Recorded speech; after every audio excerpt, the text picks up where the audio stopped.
오늘부터는 인물별 성경 연구를 이제 수요일 날마다 쭉 하려고 합니다.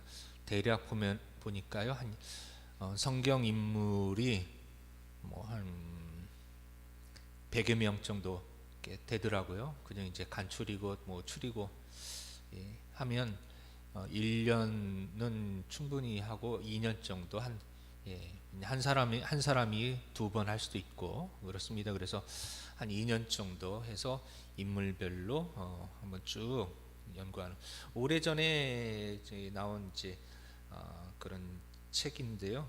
한번 우리가 한번 해보는 것도 의미가 있겠다 싶어가지고 오늘부터 그렇게 하기로 했습니다.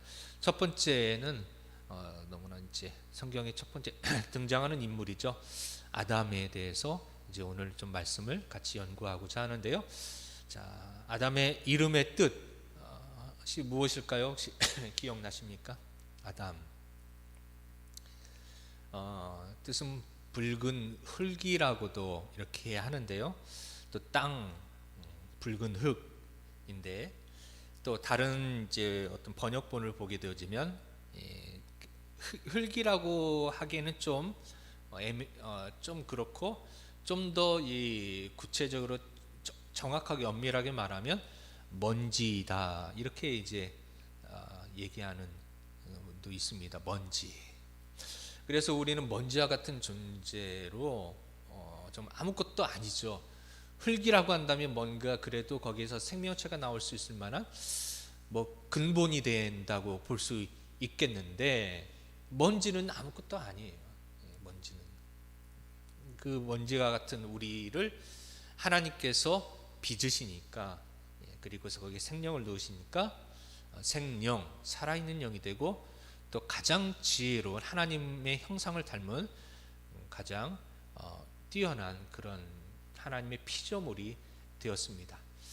제가 그래서 이제 아담에 관해서 우리가 알고자 하실 때 참고 중요한 성경 구절이 있는데, 오늘 읽었던 창세기 1장 26절에서 31절까지, 그리고 2장 7절, 2장 15절에서 20절, 3장 1절에서 5장 5절까지, 그리고 로마서 3장 12절 13절. 구약에만 있는 것이 아니고 신약에도 아담에 대한 설명들이 쭉 있습니다. 고린도전서 15장 22절, 그리고 15장 45절로부터 49절, 그리고 데살로니가전서 5장 23절. 이 구절들을 쭉 한번 보시면 아담이 어떤 존재인가, 하나님께서 어떻게 만드셨고 아담에게 어떤 인물을 주셨는가 우리가 볼 수 있습니다. 넌센스이기도 하고 그러나 넌센스가 아니기도 하는데요. 여러분, 아담의 첫 번째 직업이 무엇이었을까요?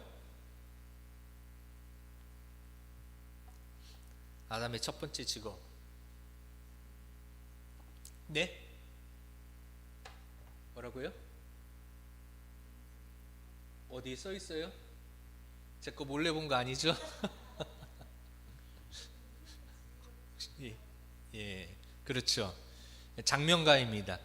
한 사람만 이름을 그러니까 한 사람이라기보다는 한 번만 이름을 지었으면 장명가라고 부르기 좀 그렇지만, 모든 이 땅에 있는 모든 짐승들, 모든 꽃들, 모든 벌레들, 모든 새들, 모든 물고기들 보이는 대로 다 이름을 지었거든요. 그러니까 여러분, 이름 짓는 거 아시다시피 쉬운 거 아닙니다. 쉬운 거 아니에요. 그리고 그 이름이요, 똑같은 이름을 지게 머리가 똑똑하지 않으면 똑같은 이름을 또 짓습니다. 근데 우리가 옛날 어르신들 참 대단한 게 8명 낳고 9명 낳고 10명 낳고 그러다 보니까 이름 짓기 귀찮으신 분들은 1남이 2남이 3남이 4남이 이렇게 짓고, 딸 나오는데 아들 낳고 싶으면은 뭐라고 했죠? 이런 이름도 있고요. 옛날에 유명한 대발인가요? 무슨 아들과 딸이었던가요? 드라마에서 귀남이 도 있고, 하여튼 그런 이름을 이렇게 지었는데, 그런 이름을 지었어도 이렇게 첫째, 둘째, 셋째, 넷째, 다섯째 부르려면 첫째냐, 둘째냐, 다섯째냐 하면서 한참 훑다가 다섯째 부르기도 하고 그렇습니다. 10명밖에 안 되는 아이들도 이름 부르기가 벅찹니다. 그런데 아담은 수많은 셀 수 없는 그런 짐승들과 꽃들과 이런 하나님의 피조물들에 대한 이름을 지었어요. 그만큼 그것이 바로 아담이 얼마나 지혜로운가, 하나님의 형상을 닮았는가라는 것을 하나님의 지혜를 또한 간접적으로 볼 수가 있습니다. 자, 그러면 아담의 가족 배경. 아담은 가족이 없었죠, 당연히. 아담은 하나님으로부터 만들어진 첫 번째 인간입니다. 누가복음 3장 38절에, 그러니까 마태복음 1장에도 족보가 나오고요, 누가복음 3장에도 족보가 나오는데, 마태복음 1장의 족보는 다윗 때부터 이제 이렇게 쭉 옛날부터 예수님 때까지 14대 이렇게 구속사적으로 유대인들을 향한 그런 아브라함부터 이렇게 또 다윗부터 또 예수님까지 이렇게 나아갑니다만, 누가복음 같은 경우에는 밑으로부터 하나님께로 올라가면서 마태복음은 아브라함까지 나오는데 누가복음 같은 경우에는 아담까지 나오고 그 위에는 하나님이시다. 이렇게 그 위에는 에노스요, 그 위에는 셋이요, 그 위는 아담이요, 그 위는 하나님이시다라고 이렇게 나옵니다. 자, 그래서 하나님으로 말미암아 세상에 있는 재료들로 지어졌어요. 아담은 첫 번째로 지어졌습니다. 하나님에 의해서 생명이 주어졌습니다. 아담은 안타깝게도 엄마가 없습니다. 엄마가 없는 고아 아닌 고아예요. 최초의 인간이기 때문에 가족적인 배경이 없습니다. 그리고 우리가 아시다시피 농담삼아 아담은 그래서 배꼽이 없을 것이다, 이렇게 얘기하고 있고, 배꼽이 없는 유일한 두 사람, 아담과 하와가 이렇게 배꼽 없을 것이다 라고 얘기합니다. 가족 배경 그렇고요. 우리가 중요 구절, 성경 구절에서 보았듯이 구약에서 아담을 어떻게 얘기하는지, 신약에서 아담을 어떻게 하는지인데, 오늘은 구약에서 아담을 어떻게 이야기하는지에 대해서 먼저 말씀을 드리려고 해요. 구약에서는 아담에 관해서 어떻게 말하는가? 자, 창세기 1장 26절에 그는 누구로부터요? 삼위일체 하나님으로부터 어떻게 해요? 창조되었다라고 합니다. 자, 읽어볼까요? 시작. 하나님이 이르시되 우리 형상을 따라 우리의 모양대로 우리가 사람을 만들고. 창세기 1장 26절에 나오는 말씀이에요. 자, 여기서 이제 중요한 포인트가 하나님께서 형상, 모양인데요. 자, 그는 형상과 모양, 하나님이 이르시되 누구요? 우리의라고 나왔죠. 우리의 형상, 우리의 모양. 두 번 다 우리의 이렇게 나옵니다. 자, 이것은 복수예요, 복수. 혼자가 아니고 혼자가 아니고 두 분 이상이 했다는 것인데요. 자, 두 분 이상, 복수입니다. 그 형상은 어떤 것일까요? 바로 이 두 분 이상인데요. 이 두 분은 바로 성부 하나님, 성자 예수님, 성령 하나님을 의미하는 것이지요. 그 다음에 형상과 모양이 있습니다. 형상과 모양인데, 형상은 뭐냐? 하나님의 모습을, 비슷한 것 같지만은 하나님의 모습을 의미하는 것이고요. 모양은 품성을 뜻한다고 보시면 이렇게 볼 수가 있습니다. 자, 에베소서 4장 24절에 이렇게 또 설명되어 있는데요. 하나님을 따라 뭐로요? 의와 진리의 거룩함으로 지으심을 받았다라고 하는 것이죠. 하나님이 그냥 외형적인, 하나님도 눈이 두 개고 코가 있고 콧구멍이 있고 입이 있고 뭐 이빨이 있고 이렇게 이런 것이 아니라 바로 의와 진리의 거룩함, 성품, 하나님의 형상. 그 다음에 골로새서 3장 10절에는요, 새 사람을 입었으니 이는 자기를 창조하신 이의 형상을 따라 새롭게 돼요. 새롭게 되면은 어떤 모습이 회복되어지는 겁니까? 하나님의 형상이 회복되는 것입니다. 우리가 죄 가운데 있을 때는 하나님의 형상이 망가졌어요. 일그러졌어요. 굉장히 심하게 찌그러졌어요. 훼손을 당했습니다. 그러나 예수님의 그 예수 그리스도의 보혈의 피로, 예수 그리스도를 믿음으로 구세주로 영접하여 하나님의 자녀가 되면 바로 중생 거듭나서 새 사람이 되는데, 그때 어떻게 됩니까? 여전히 우리는 몸은, 육체는 그대로이지만 새 사람이 되었습니다. 어떻게? 하나님의 형상이 회복되어졌다라는 것입니다. 그 다음에 하나님께서 아담을 흙으로 지으시고 생기를 불어넣으시니 생명이 되었다. 2장 7절입니다. 읽어볼까요? 시작. 여호와 하나님이 땅을 흙으로 사람을 지으시고 생기를 그 코에 불어넣으시니 그 사람이 생명이 되니라. 예, 여기서 흙, 아까 말했던 것처럼 이 흙은 우리가 말하는 뭐 나무를 심으면 그런 뭐 열매가 맺어지는 그런 흙이라기보다는 먼지에 가깝습니다. 공중에 떠 있는 먼지.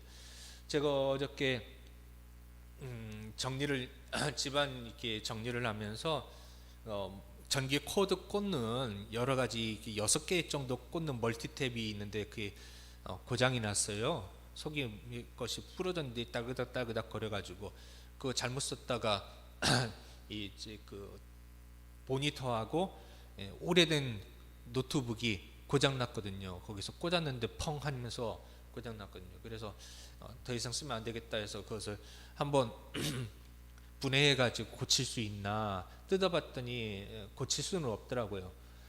그런데 거기서 왜 갑자기 이게 펑 하면서 TV 이제 모니터, 컴퓨터 모니터하고 노트북이 오래된 거가 왜 고장 났나 봤더니 그 안에요. 설마 했는데 먼지가 얼마나 있는지 그 먼지가 그 안에 뭉쳐져 있어가지고 솜 있잖아요. 솜처럼 그렇게 돼 있더라고요. 근데 그게 이제 불쏘시개가 되는 거예요. 그래서 뭐 불이 나는 거죠. 집에서 아무런 이유도 없는데 불 나는 경우는 콘센트 같은 경우에 그래서 먼지가 있어서 콘센트를 할 수만 있으면 우리도 이제 할 수 없어 바닥에다 놨는데 바닥에다 놓지 말라고 얘기합니다. 콘센트를 적어도 조금 한 10cm 이상은 바닥에서 띄워놔라. 그래야 먼지가 덜 들어간다라고 얘기해요. 콘센트를. 거기에 그렇게 먼지가 그렇게 있을 줄은 몰랐습니다. 근데 그 먼지는 아무 하찮게 쓸데가 없는 것이에요. 아무 쓸데가 없어요. 그냥 먼지예요. 훅 불면 그냥 훅 날아가는 먼지예요. 근데 그 먼지와 같은 흙으로 하나님께서 이 코에 생기를 넣으시고 그 다음에 그러니 생명이 되었더라 라고 말씀을 하십니다. 자, 이 말씀이요 마태복음 19장 4절에 또 확실하게 주님께서 직접 다시 한번 확증을 하십니다. 마태복음 19장 4절 읽어봅시다. 시작. 예수께서 대답하여 이르시되 사람을 지으신 이가 본래 그들을 남자와 여자로 지으시고. 예수님께서도 하나님께서 사람을 지으셨다라고 말씀하십니다. 아담은요, 그래서 우리 인간, 인간의 대표하는 거죠. 아담 하면은 아담을 가리키기도 하지만 때로는 아담 하면은 온 인류를 또 말하기도 합니다. 대표성이라고 얘기하죠. 이 아담, 즉 인간은 뭘로 되어 있다고요?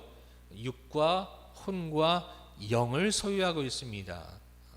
왜? 삼위일체의 형상과 모양으로 창조되었기 때문이에요. 자, 데살로니가 전서 5장 23절 아까 참고 구절이기도 했던 것 같은데요.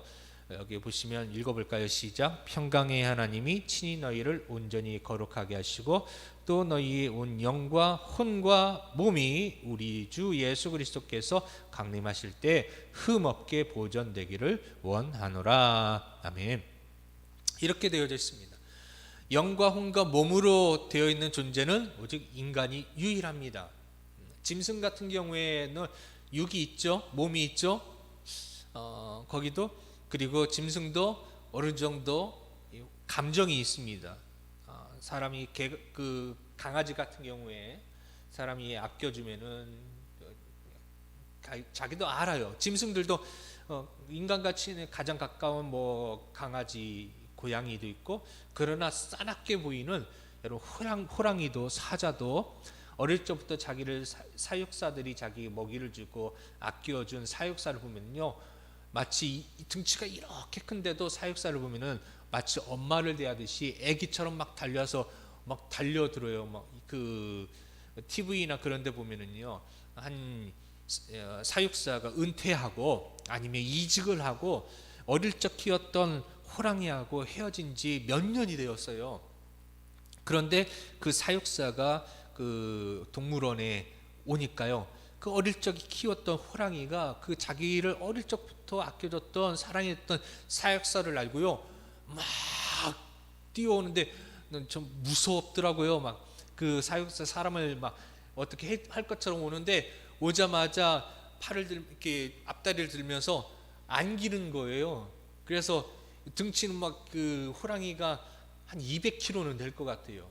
그런데 그 사육사는요, 여자인데다가 연약한데 그 호랑이를 이렇게 안아가지고 휘청휘청거리면서 또다그려 주는데, 그걸 보면서 참 대단하다라는 그런 마음이 들었습니다. 자, 감정이 있어요. 그러니까 짐승들도 육이 있고 몸이 있고 혼이 있습니다. 그러나 영은 없죠. 유일하게 인간은 영이 있습니다. 하나님은 인간을 위해 땅을 지으시고 땅을 위해 인간을 지으셨다.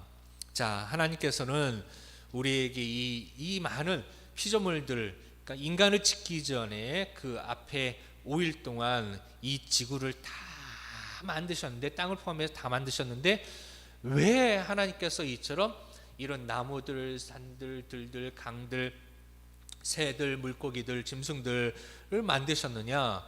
인간을 위해서 만드신 겁니다. 그리고 또 이 만드신 이 모든 것을 생육하고 번성하도록 잘 다스리도록 하기 위해서 또 누구를 지었어요? 인간을 지으셨다. 그렇게 말씀하십니다. 8절입니다. 여호와 하나님이 동방의 에덴의 동산을 창설하시고 그 지으신 사람을 거기 두시니라. 왜 에덴의 동산? 에덴 동산 하면 낙원이지 않습니까? 가만히 놔둬도 그냥 저절로 이렇게 풍성해지고 우거지고, 그리고 정말 말 그대로 낙원과 같은, 에덴의 낙원과 같은 그런 곳인데 거기에 사람을 두셨다라는 것이에요. 어쩌다 보니까 사람이 거기에 이사 간 데가 아니고 두셨다. 왜 거기다 두셨느냐? 이 땅을 잘 다스리고 번성하게 하라. 땅을 위해 거기다 두셨다는 것입니다. 그리고 2장 15절에 보니까 여호와 하나님이 그 사람을 이끌어 에덴 동산에 두고 그것을 경작하며 지키게 하시고, 바로 그 이유가 다시 한번 나오죠. 에덴 동산에다가 두셨는데 왜요? 경작하고 지키게 하기 위해서입니다. 즉 아담이 했던 것이 바로 이 땅을 경작하고 지키는 것이었습니다. 그리고 그 다음에 6번째로 하나님은 아담에게 뭐하라고 하셨어요? 생육하고 번성하여 땅과 그 이후의 모든 것을 정복할 것을 말씀하셨습니다. 아담에게 하셨던 말씀은 여전히 모든 우리 인간에게 유효합니다. 우리에게도 동일하게 이 사명이 있습니다. 근데 이것을 우리가 자의적으로 욕심을 가지고 잘못 해석해서 다스려라, 번성하라, 생육하라, 정복하라 라는 말씀, 특별히 이 정복하라는 말씀을 파괴해도 된다, 그들을 해쳐도 된다, 인간 마음대로 해도 된다라고 잘못 해석한 거죠. 내 마음대로 해석한 것이죠. 하나님의 뜻을 헤아리지 못한 것이죠. 그러다 보니까 자연이 파괴되어지고 인간의 욕심, 인간의 어떤 돈벌이를 위해서, 이익을 위해서 막 개발하고 뭔가를 이렇게 해치다 보니까 지금 이 지구는 몸살을 앓고 있습니다. 어저께 그 어떤 프로그램을 봤더니요, 정말 심각한데요. 여러분, 가장 아름다운 산이고 좀 우리 한국 사람을 비롯해서 전 세계 사람들이 그렇게 가고 싶은 아름다운 세계적인 산이 있습니다. 어떤 산일까요? 굉장히 낭만적인 산이 있습니다. 유럽에 있는 산이에요. 어떤 산? 만화에도 나오고 영화에도 나오고. 어떤 산일까요? 알프스 산입니다. 스위스에 있는 알프스 산인데요. 왜 거기가 그렇게 낭만적일까요? 거기는요 1년 365일 눈이 덮여 있어서 하얗게 정말 멋있어요. 그런데 여러분, 놀랍게도 그 눈이 있어야 될 산이요, 올해 눈이 다 녹아버렸어요. 눈이 녹아버리니까요 그냥 돌짝이에요. 산이 그냥, 눈이 있었으니까 나무도 안 자라죠. 풀도 없죠. 꽃도 없죠. 눈이 다 녹아내리니까 그냥 황토색, 그냥 회색 돌덩어리들이 깔린 그냥 아주 흉측한 산이 되어버렸어요. 그리고 눈이 있다는 것은 거기 얼음도 있다는 것인데, 여러분 연초인가요? 그 눈이 녹으면서 얼음도 같이 녹아가지고요, 그게 굴러 떨어지는 바람에 등산객들이 몇 명이, 그 등산하던 사람이 죽기도 했었습니다. 그래서 심각해요. 어떤 땅은 중국인가요? 어느 나라는 몇십 년 동안 저수지였던 저수지가 그냥 바닥을 드러내서 그 중간에 조그만한 바위섬이 있는데, 그래서 물에 잠겨져 있을 때 조금 위에만 조그맣게 평수로 해봤자 한 200평 정도. 그러니까 그러니까 우리 교회를 포함해서 이 참 좋은 아파트 정도 좀 더 이렇게 거기만 나와 있는 그런 바위 섬처럼 돼 있는 게 있어서 거기에다가 건물을 절인 것 같아요. 사원을 지었는데요. 그래서 배 타고 가서 그 사원에서 신비롭잖아요.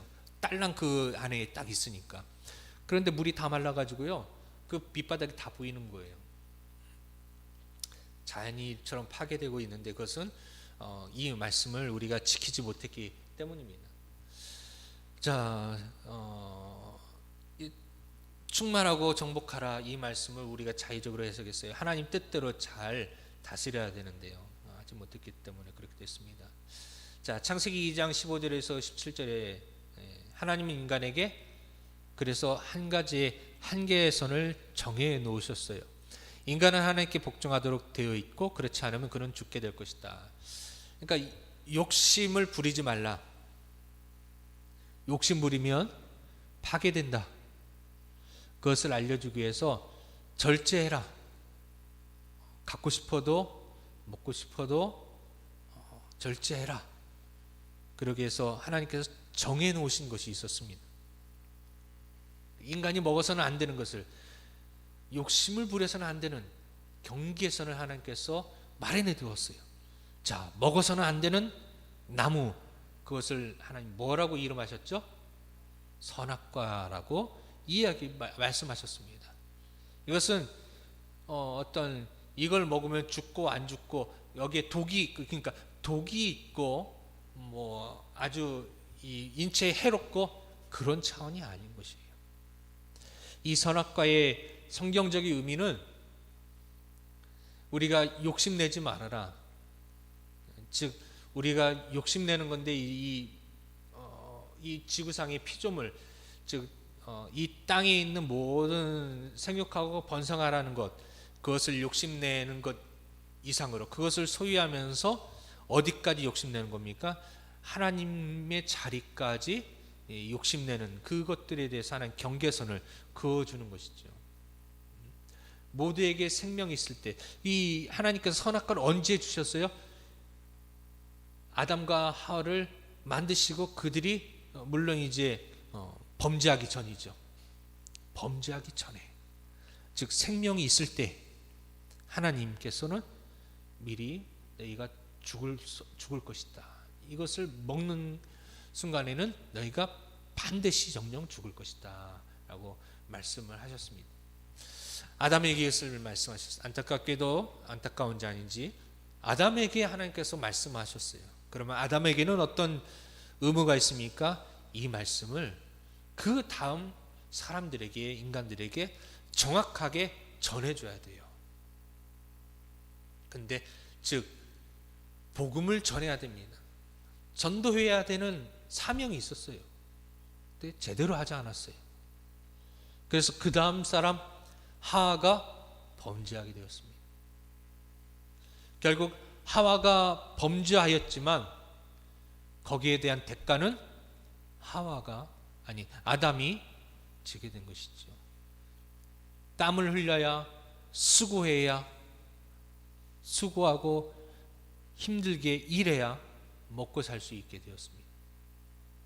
하와는 해산하는 고통을 얻게 되었지요. 여러분, 우리가 복음을 전해야 됩니다.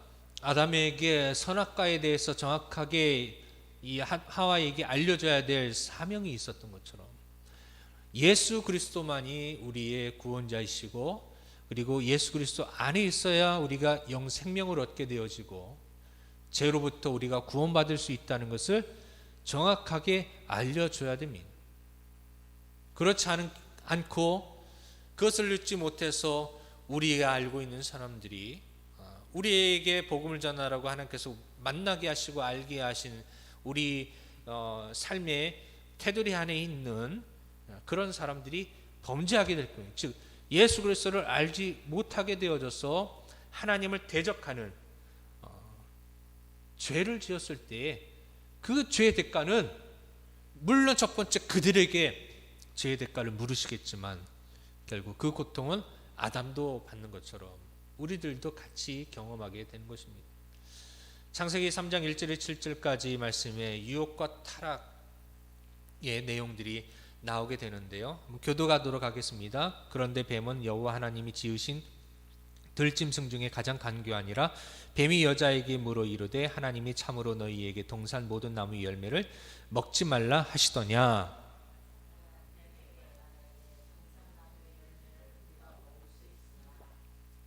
동산 중앙에 있는 나무의 열매는 하나님의 말씀에 너희는 먹지도 말고 만지지도 말라 너희가 죽을까 하노라 하셨느니라.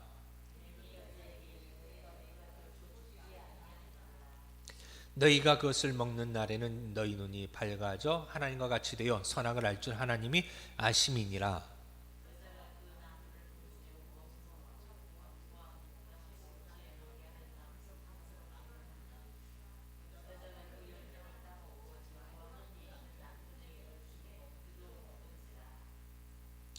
같이 읽겠습니다. 이에 그들의 눈이 밝아져 자기들이 벗은 줄을 알고 무화과나무 잎을 엮어 치마로 삼았더라. 네. 여러분 하와가 그 나무를 보았을 때 어땠다고요? 먹음직도 하고 보암직도 하고 지혜롭게 할 만큼 탐스럽기도 했습니다.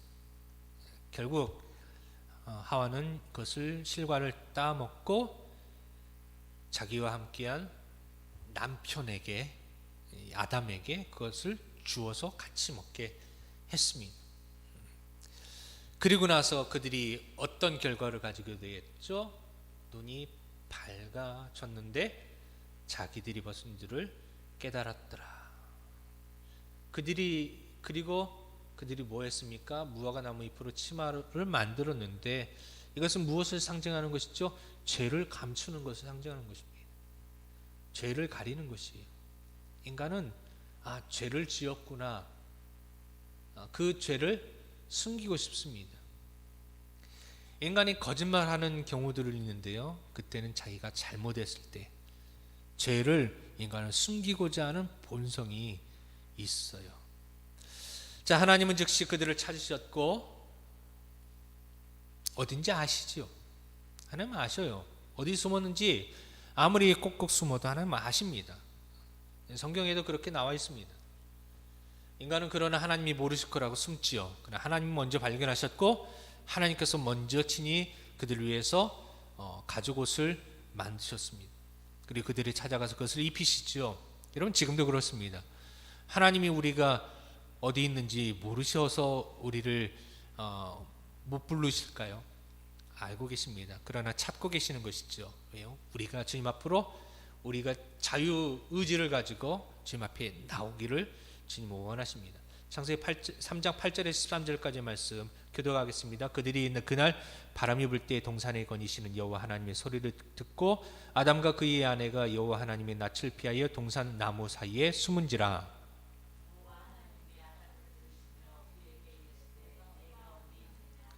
이르되 내가 동산에서 하나님의 소리를 듣고 내가 벗었으므로 두려워하여 숨었나이다.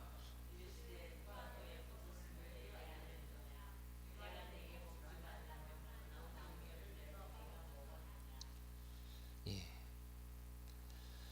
자, 이제 마지막으로 아담은 자기 아내와 더불어 구세주의 약속을 받았습니다.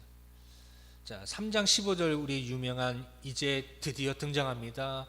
구세주이신 메시아 예수 그리스도의 이 땅에 오실 것을 하나님께서 보내실 것에 대한 예언의 말씀을 하시는데요. 함께 읽겠습니다. 시작. 내가 너로 여자와 원수가 되게 하고 내 후손도 여자의 후손과 원수가 되게 하리니 여자의 후손은 내 머리를 상하게 할 것이요 너는 그의 발꿈치를 상하게 할 것이니라 하시고. 아멘. 네. 자, 이것은 그리스도에 대한 최초의 직접적인 예언입니다. 이것은 이제 하와 그 다음 이제 다음 시간에는 이제 아담 신약에서 아담을 어떻게 얘기하는가 다음 시간에 보고요. 그 다음번 하와를 이야기할 때 한 번 더 다시 한번 자세히 다루도록 하겠습니다. 자, 찬양하고 마치도록 할까요? 나의 반석이신 하나님 찬양합시다.